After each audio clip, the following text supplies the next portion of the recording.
saya lihat rangkaian hari PGRI yang ke 77 tahun yang sudah terus berjalan, dan tidak terlupa juga Hari Guru Nasional ya tahun 2022. Nah, bagaimana sudut pandang selaku Bapak Kepala Sekolah SMA 1 Negeri Pangkalan? Ya,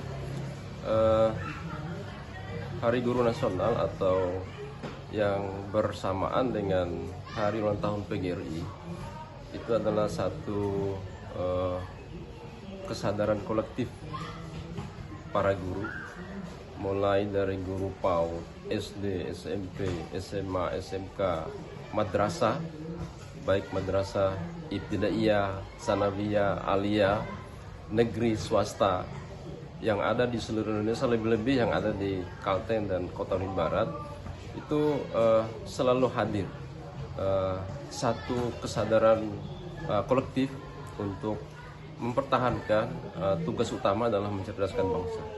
Karena poin penting dari naskah sumpah pembukaan Undang-Undang Dasar 45 itu adalah ada satu kalimat sana, mencerdaskan kehidupan bangsa. Dan poin itu adalah dititipkan kepada Bapak Ibu guru, baik guru yang negeri yang ada di sekolah maupun guru yang ada di madrasah, di dinia, di pondok pesantren. Itu sama-sama memiliki kesadaran kolektif untuk memajukan negeri ini, untuk mencerdaskan bangsanya. Dan pesan-pesan itu bukan hanya untuk kalangan siswa yang ada di kelas, yang ada di sekolah, yang ada di sudut-sudut sekolah ini, tetapi pesan itu juga kita salurkan kepada orang tua siswa. Karena pendidikan itu ya nggak bisa sendiri.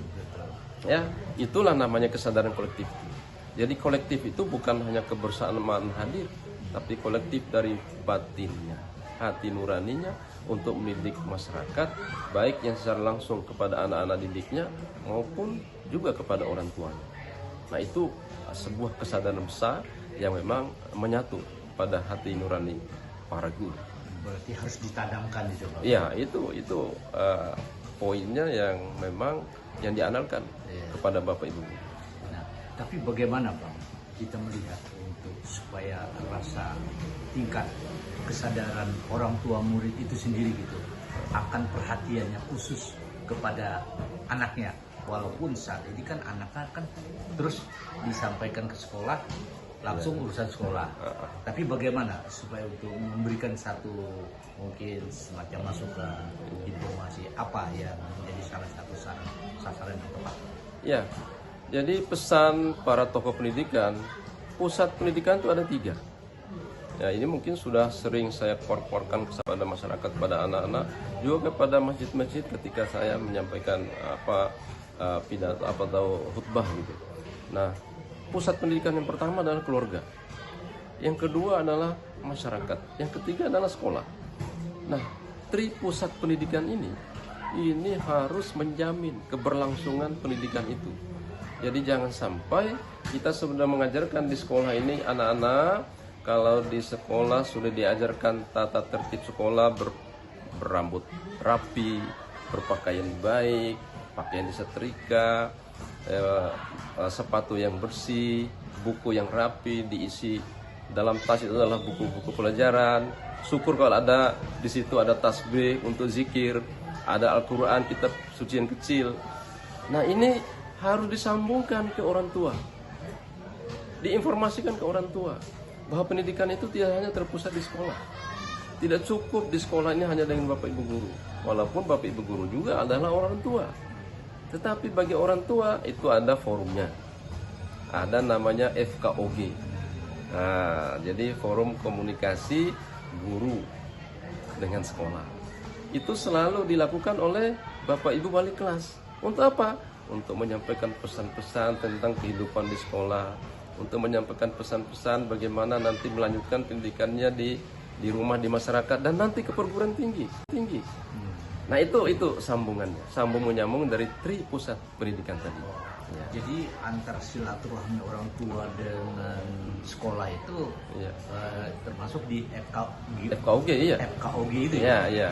Jadi terjalin komunikasi di situ, walaupun secara non formal tetap kita lakukan komunikasi. Nah, bisa dibuktikan di depan, di bagian piket. orang tua datang mengantar makan anaknya. Itu kan bentuk kasih sayang. Bentuk kasih. Ya, kasih sayang orang tua kepada anaknya, dan kita senang bahwa orang tua ini alhamdulillah punya perhatian. Nah, punya perhatian untuk anaknya. Ada di samping itu ngantar, ada yang jemput. Karena apa? Itu tadi kasih sayang. Jadi, Bagaimana Pak? Bagaimana kita merubah pola supaya anak-anak tidak terlalu berpikir, dan sekarang kan persaingan nih, era digital ini kan cukup peka ya. Kalau kurang perhatian, ini bisa pengaruh barat masuk. Bagaimana merubah pola-pola itu supaya mindset, karena ini kan mindset anak-anak kan kebanyakan sudah mainnya di HP nih Pak. Nah, bagaimana sebagai guru untuk meningkatkan? Iya. Jadi begini, dalam berbagai pertemuan dan seminar, perubahan itu nggak boleh kita musuhi. Ya, apakah itu teknologi atau perubahan yang lainnya, itu nggak bisa, jangan dimusuhi. Itu adalah peradaban yang bisa memberikan inspirasi positif buat kita. Makanya kalau Pak Hartono mengatakan, sesuatu yang lama yang baik kita pelihara, sesuatu yang baru yang bagus kita terima. Nah, teknologi itu mau dipandang negatif ya, mau dipandang positif oke. Itu tergantung cara pandang dan penggunaannya. Nah itu, makanya sekarang muncul namanya pendidikan profil pelajar Pancasila. Nah, profil pelajar Pancasila itu memberikan penguatan kepada anak-anak bahwa kemajuan teknologi ini, akhlak bangsa, moral masyarakat, adat istiadat, etika di dalam bermasyarakat tidak boleh ditinggalkan. Tidak boleh ditinggalkan. Justru ada peluang-peluang kita untuk mengembangkan pemikiran dan budaya kita dengan teknologi yang ada. Jadi itu yang kita harus manfaatkan, ya. Itu yang harus kita manfaatkan. Jadi jangan kita tolak.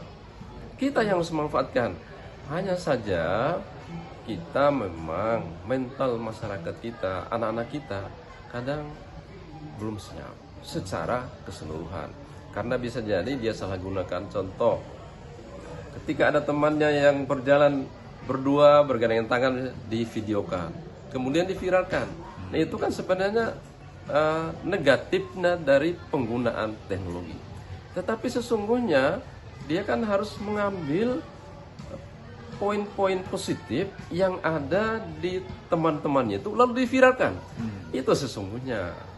Nah, sekarang hal-hal yang positif itulah yang mau kita viralkan. Makanya kenapa setiap lomba, setiap ada kegiatan positif di sekolah, sebarkan di media sosial. Nah itu kita kampanyekan bahwa ini praktek baik kita di sekolah, praktek baik anak-anak kita. Nah, kalau sekarang dikatakan anak-anak kita, sekolah kita nggak maju, saya nggak terima. Kenapa? Loh sekarang anak-anak sudah bisa main sendiri. Salah satu siswa kita juara 1 provinsi dan masuk ke nasional, walaupun di tingkat nasional nggak juara, itu komik digital. Dulu kan nggak ada. Nah karena ada teknologi, muncullah namanya komik digital. Jadi diuntungkan juga. Ya, diuntungkan. Dan sekarang oleh Kementerian Pendidikan, Pendidikan dan Kebudayaan Riset mengatakan bahwa mari kita manfaatkan media online untuk belajar. Nah diarahkan setiap guru harus membuka namanya PMM, itu platform Merdeka Mengajar.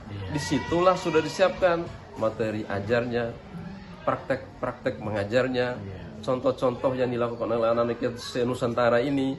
Mau berhubungan dengan teman kita di Papua bisa, mau berhubungan dengan teman kita di Aceh bisa.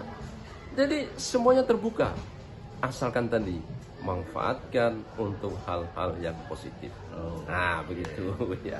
Demikian wawancara kami kepada Kepala Sekolah SMA 1 Pangkalamut terkait dengan Hari Guru Nasional ya tahun 2022.